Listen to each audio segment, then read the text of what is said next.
కేసీఆర్ ముఖ్యమంత్రిగా ఉన్నప్పుడే తెలంగాణ మంచిగుండే. జూన్ నెల వస్తే రైతు బంధు ఇస్తుండే, డిసెంబర్ నెల వస్తే రైతు బంధు ఇస్తుండే.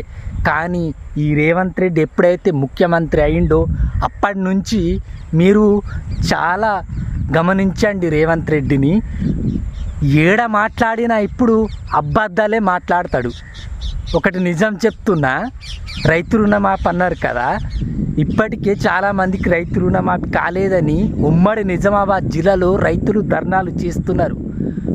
ఇక ఇంకో పక్కేమో ఈ రేవంత్ రెడ్డి 100% రైతు రుణమాఫీ చేసినామని మాట్లాడుతున్నాడు. అంటే చూడండి తెలంగాణలో రైతులు ఎట్లా ఇబ్బంది పడుతున్నారు. అసలు ఈయన రైతుల గురించి ఆలోచిస్తున్నాడా? ప్రతి మాట అబద్ధమే. రైతు బంధు కూడా కావాలి, ఎందుకంటే మీరు మేనిఫెస్టోలు ఇచ్చినారు కాబట్టి మాకు రైతు బంధు కావాలి. జై జవాన్, జై కిసాన్, జై తెలంగాణ.